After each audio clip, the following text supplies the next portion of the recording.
अस्सलाम वालेकुम students, hope you are doing well. Accounting circle के चैनल के ऊपर खुशामदीद। स्टूडेंट, जैसा कि आपको मालूम है कि हमारा जॉब ऑर्डर कॉस्टिंग का चैप्टर चल रहा था और आज हमारा उसका लेक्चर 16 है। लास्ट लेक्चर के अंदर हमने गैरिसन नॉरिन ब्रीवर की बुक से एक्सरसाइज 3.2 डिस्कस की थी, जिसके अंदर हमने अप्लाइड ओवरहेड कैलकुलेट करना सीखा था। अब स्टेप बाय स्टेप आगे चलते हैं और एक्सरसाइज 3.3 के अंदर हम पूरी जॉब की कॉस्ट को कैलकुलेट करना सीखेंगे। तो वीडियो पूरी देखने से पहले मेरे चैनल को सब्सक्राइब करें और वीडियो को ज़्यादा से ज़्यादा शेयर करें। तो क्वेश्चन में क्या कह रहा है, मिकली companies pre determined overhead rate. Overhead का उसका पहले से जो एस्टिमेटेड रेट है, अप्लाइड रेट है, वो $14 है पर डायरेक्ट लेबर आवर के बेसिस के ऊपर, ठीक है। And it's direct labour wage rate is $12 पर हावर, ठीक है ना। यानी कि वेज रेट इनका जो लेबर को देते हैं वो $12 पर हावर का है। कह रहे the following information pertain to job A500। एक जॉब है A500, उसका नाम रखा गया है। तो उसके हवाले से आपको कुछ इन्फॉर्मेशन दी जा रही है। क्या इन्फॉर्मेशन है, आपको कह रहे हैं डायरेक्ट मटेरियल उसके ऊपर जो है वो $230 का लगा है और डायरेक्ट लेबर जो है वो $108 की लगी है। ओके सर, तो इसका मतलब इसका ओवरहेड मिसिंग है।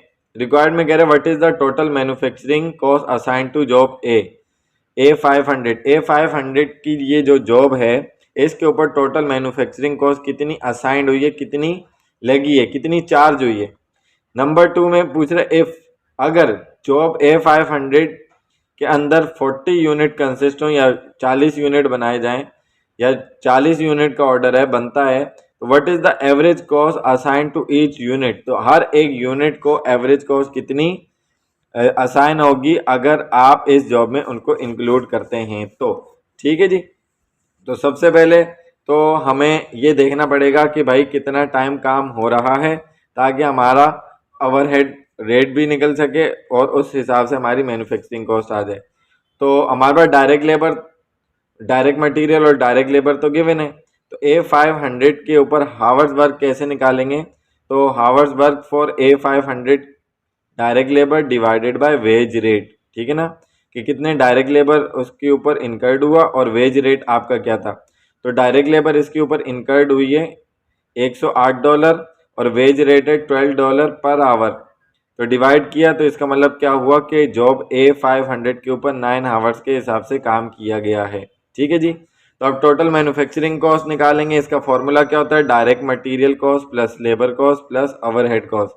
डायरेक्ट मटेरियल की कॉस्ट $230 मालूम थी प्लस लेबर कॉस्ट की कॉस्ट $108 ये भी मालूम है। ओवरहेड का जो रेट था वो कितना था, $14 पर आवर। और आपने कितने घंटे काम किया है, 9 घंटे इस जॉब पे। तो 9 मल्टीप्लाई बाय 14 करवा लेंगे तो ये बन जाएगा 126 और इन दोनों का सम बन जाएगा 338। 338 प्लस 126 तो टोटल मैन्युफैक्चरिंग कॉस्ट आ गई $464। यानी कि ये जो जॉब है A500 इसकी टोटल मैन्युफैक्चरिंग कॉस्ट जो है वो $464 है, ठीक है जी। तो यहाँ तक कि आपको पार्ट क्लियर हो गया होगा। उसके बाद आपसे सेकंड पार्ट में ये पूछा है कि अगर 40 यूनिट हो तो एक यूनिट के ऊपर कितनी कॉस्ट असाइन हुई होगी। तो ईच यूनिट कॉस्ट निकालनी है तो total manufacturing cost divided by number of units इसका फॉर्मूला होता है जब भी आपने एक यूनिट की कॉस्ट निकालनी होती है। तो $464 ये टोटल मैन्युफैक्चरिंग कॉस्ट आ गई पूरी जॉब 5 की। और 40 जो है आपकी यूनिट्स हैं टोटल बनाए जा रहे हैं तो डिवाइड करवाया तो एक यूनिट की कॉस्ट यहाँ पर पड़ती है $11.6, ठीक है ना।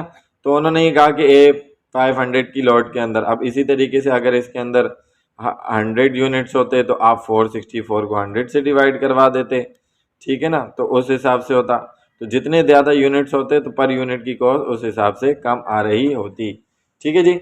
सो आई होप कि ये वाला क्वेश्चन आपको अच्छे तरीके से समझ में आया होगा।